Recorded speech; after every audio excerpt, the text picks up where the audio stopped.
नमस्ते। आज से संसद का सत्र शुरू हो रहा है।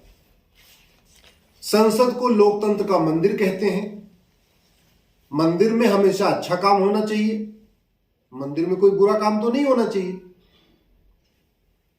मंदिर में जिस तरीके से धर्म की रक्षा के लिए, धर्म के प्रचार प्रसार के लिए कार्य होता है, वैसे लोकतंत्र के मंदिर यानी संसद में भी जो आम जनता से जुड़े हुए मामले हैं उन पे चर्चा होनी चाहिए, समस्याओं पे चर्चा होनी चाहिए, उनके मूल कारण पे चर्चा होनी चाहिए और उसका स्थायी समाधान होना चाहिए। यही इसी को संसद कहते हैं। लेकिन क्या संसद में ये होता है या आज से जो संसद का सत्र शुरू हो रहा है होगा, ये देखने की बात है। मैं आपसे एक सवाल पूछता हूं और ईमानदारी से इसका सोचना, न किसी पार्टी के बारे में सोचना, न किसी नेता के बारे में सोचना, ईमानदारी से दिल पे हाथ रख के सोचना।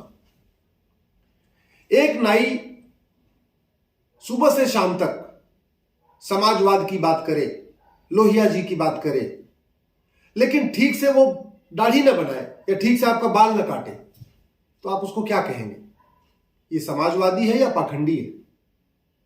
क्योंकि नाई का पहला काम तो है बाल काटना, अच्छी तरीके बाल काटना, सेविंग करना, दाढ़ी बनाना, अच्छी तरीके दाढ़ी बनाना। तो नाई अगर बाल न काटे ठीक से दाढ़ी न बनाए, लेकिन लोहिया जी की बात करे और समाजवाद की बात करे, तो आप क्या कहेंगे? ये समाजवादी नहीं, ये लोहियावादी नहीं, बल्कि पाखंडी है, क्योंकि अपना काम ईमानदारी से नहीं करता। एक डॉक्टर सुबह से शाम तक गांधी जी की बात करे, खूब गांधी जी के विचारों के बारे में बात करे, गांधी जी की किताब के बारे में बात करे, गांधी जी ने यहां ये कहा था, वो कहा था, सब कुछ करे, लेकिन ठीक से दवा न दे, ऐसी दवा न दे कि आपकी बीमारी जड़ से ठीक हो जाए, तो आप क्या कहेंगे उसको? ये गांधीवादी है, सत्यवादी है या पाखंडी है? क्योंकि डॉक्टर का पहला काम है अच्छी तरीके से मरीज का इलाज करना। डॉक्टर की पहली ड्यूटी है इस तरीके से दवा देना कि जो बीमारी है वो जड़ से खत्म हो जाए। तो डॉक्टर अगर ईमानदारी से आप नहीं काम करता तो आप कहते हैं तो पाखंडी है। ये गांधीवादी नहीं बल्कि पाखंडी है। ऐसे कोई ड्राइवर है, गाड़ी चला रहा है, गाड़ी ठीक से नहीं चला रहा है, कभी दाएं ठोक रहा है, कभी बाएं ठोक रहा है, कभी कहीं ठोक रहा है, कभी कुछ कर रहा है। हाँ, बाबा साहब अंबेडकर की बातें खूब कर रहा है, तो आप उसको क्या कहेंगे? ये अंबेडकरवादी है या कहेंगे अरे ये तो पाखंडी है, बतौलेबाज है, बातें बहुत करता, ठीक से गाड़ी नहीं चलाता? क्योंकि ड्राइवर की पहली ड्यूटी है, ड्राइवर का पहला धर्म है अच्छी तरीके से, सुरक्षित तरीके से गाड़ी चलाना। इसी तरीके मिस्त्री, कोई मिस्त्री जो है ठीक से आपका मकान न बनाए, दीवार टेढ़ी मेढ़ी बनाए, लेकिन वामपंथ की बात करे, साम्यवाद की बात करे, कार्ल मार्क्स की बात करे, तो आप क्या कहेंगे? अरे बहुत पाखंडी मिस्त्री है, ये अपना काम तो ढंग से करता नहीं, बस बतौलेबाजी करता है। ऐसे मान लीजिए कि कोई टीचर बच्चों को ठीक से न पढ़ाए, वो अगर फिजिक्स का टीचर है तो ठीक से बच्चों को फिजिक्स न पढ़ाए, सुबह से शाम तक वंदे मातरम भारत माता की जय बोलता रहे, तो आप क्या कहेंगे? ये पाखंडी टीचर है, अपना काम ठीक से नहीं करता, बच्चों को जो पढ़ाना चाहिए वो नहीं पढ़ाता, टाइम पास करता है, बस वंदे मातरम भारत माता की जय बोलता है। इसका मतलब ये राष्ट्रवादी नहीं है, देशभक्त नहीं है, बल्कि क्या है? ये पाखंडी टीचर है।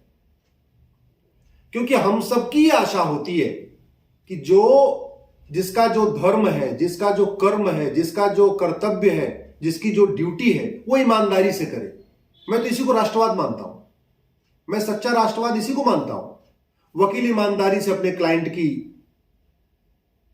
का केस लड़े, जज ईमानदारी से उस पर जजमेंट दे, पेशकार ईमानदारी से अपना काम करे, तहसीलदार ईमानदारी से अपना काम करे, थानेदार अपना ईमानदारी से काम करे, क्लर्क ईमानदारी से अपना काम करे, कलेक्टर अपना ईमानदारी से काम करे। ईमानदारी से काम करिए, मेहनत से काम करिए, यही राष्ट्रवाद है।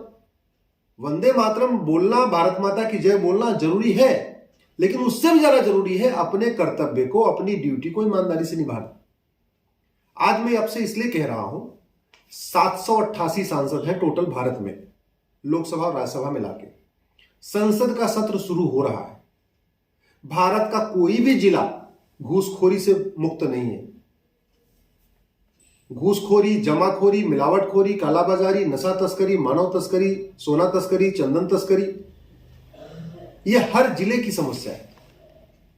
भारत का कोई थाना भ्रष्टाचार मुक्त नहीं, कोई तहसील भ्रष्टाचार मुक्त नहीं, कोई जिला भ्रष्टाचार मुक्त नहीं, कोई गवर्नमेंट डिपार्टमेंट करप्शन फ्री नहीं। लोग परेशान हैं, लोग घूसखोरी, जमाखोरी, कमीशनखोरी, दलाली, इससे परेशान है। लोगों को जीना नरक हो गया है।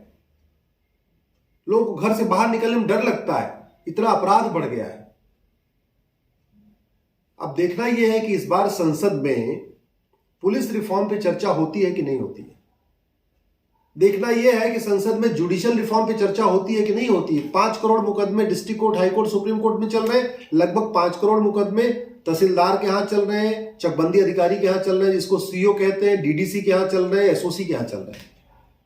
तो तहसीलदार, एसडीएम, एडीएम, डीडीसी, एसओसी, इसके यहां 5 करोड़ मुकदमे चल रहे हैं। 5 करोड़ मुकदमे district court, high court, supreme court चल रहे हैं, तो 10 करोड़ मुकदमे चल रहे हैं। अगर ऑन एन एवरेज एक परिवार में 5 सदस्य हैं, तो इसका मतलब 50 करोड़ लोग मुकदमों के कारण टेंशन में, यानी आधा भारत मुकदमों, 1/3 भारत मुकदमों के कारण टेंशन में। तो यह देखना है कि जुडिशियल रिफॉर्म पे चर्चा होती है कि नहीं होती। नार्को पॉलीग्राफ ब्रेन मैपिंग बनाने पे चर्चा होती, कानून बनाने पे चर्चा होती है कि नहीं होती है। घूसखोरी के कानून बहुत घटिया, इसलिए घूसखोरी खत्म नहीं हो रही है, तो देखना है कि घूसखोरी के खिलाफ कठोर कानून पे चर्चा होती है कि नहीं होती है। बेनामी संपत्ति इतनी ज्यादा इस देश में हो चुकी है, प्रॉपर्टी का रेट इतना बढ़ता जा रहा है, लोग अपने नौकर के नाम पे, अपने साले के नाम पे, बहनोई के नाम पे, मौसा के नाम पे, चाचा के नाम पे करोड़ों की प्रॉपर्टी खरीद रहे हैं। तो ये देखना है कि प्रॉपर्टी को आधार से लिंक करने पे बात होती है कि नहीं होती है। कोई कानून का बिल आता है कि नहीं आता। भैया 788 सांसद है, 288 उसमें से निकाल दीजिए, मान लीजिए कि वो पढ़े लिखे नहीं है, समझदार नहीं है, वो कोई प्राइवेट मेंबर बिल नहीं पेश कर सकते, या वो संसद में सवाल नहीं पूछ सकते। तो 500 लोग तो ऐसे हैं जो 0 आवर में सवाल भी पूछ सकते हैं।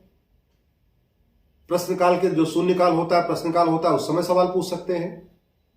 प्राइवेट मेंबर बिल पेश कर सकते हैं। अब यही देखना है कि संसद में जितने लोग हैं उसमें कुछ अपने आप को गांधीवादी कहते हैं, कुछ वामपंथी कहते हैं, कुछ राष्ट्रवादी कहते हैं, कुछ लोहियावादी कहते हैं, सब अलग अलग वाद लेके बैठे हुए। उन वादों से जनता का कोई लेना देना नहीं। कोई लोहिया जी की जय बोल रहा है, कोई गांधी जी की जय बोल रहा है, कोई वंदे मातरम बोल रहा है, कोई भारत माता की जय बोल रहा है। ये अच्छी बात है, बोलना चाहिए। लेकिन सवाल यह है कि सांसद की पहली ड्यूटी है, सांसद का पहला काम है सर्वोत्तम कानून बनाना, कि घटिया कानूनों के बारे में आवाज उठाना, घटिया कानूनों को खत्म करने की बात करना, नशा तस्करी के खिलाफ कठोर कानून की मांग करना, सोना तस्करी के खिलाफ कठोर कानून की मांग करना, मुनाफाखोरी के खिलाफ कठोर कानून की मांग करना, हवाला के खिलाफ कठोर कानून की मांग करना, धर्मांतरण के खिलाफ कठोर कानून की मांग करना, जनसंख्या विस्फोट के खिलाफ कठोर कानून की मांग करना, घुसपैठियों के खिलाफ कठोर कानून की मांग करना। संसद इसीलिए है, लोकतंत्र का मंदिर इसी काम के लिए है ना, कि जो भारत की समस्याएं हैं उन पे संसद में चर्चा करना, उनके खिलाफ कठोर कानून की मांग करना, उन कठोर कानूनों पे चर्चा करना, पुराने कानूनों के बारे में खत्म करने की मांग करना। तो अब देखना यह है कि सांसद अपना धर्म कितनी ईमानदारी से निभाते हैं। सांसद केवल लोहियावाद, समाजवाद, गांधीवाद, राष्ट्रवाद यही तू मैं पे करते हैं, या वास्तव में भारत की समस्याओं पे गंभीरता के साथ चर्चा करते हैं।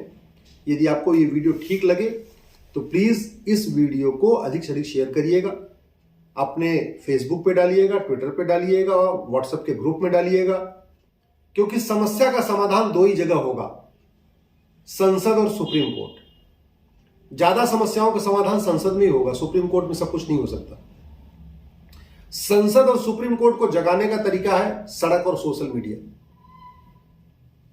तो इसलिए मैं कह रहा हूं, जो आप कर सकते हैं, आप सड़क उतर सकते हैं, सड़क उतरिए, नहीं तो कम से कम सोशल मीडिया में लिखिए, समस्याओं को लिखिए, उनके मूल कारण को लिखिए, अस्थायी समाधान के बारे में लिखिए।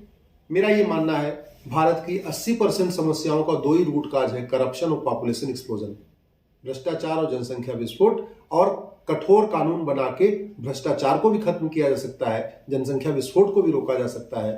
देखना यह है, हमारे माननीय सांसद जिनको अच्छा कानून बनाने के लिए ही वेतन भत्ता, गाड़ी, बंगला, आजीवन पेंशन मिलती है, वो संसद में इस पे बोलते हैं कि नहीं बोलते हैं? वो बोलेंगे तब जब आप लोग इस विषय को अधिक से अधिक पहुंचाएंगे, अधिक से अधिक शेयर करेंगे, पार्टी हित से ऊपर उठ के, नेताओं की भक्ति छोड़ के, दल गुलामी छोड़ के, देश हित में आप इन विषयों पे अधिक से अधिक लिखेंगे। ट्विटर पे, फेसबुक पे, सोशल मीडिया में लिखेंगे और व्हाट्सएप पे लिखेंगे। जय हिंद, जय भारत।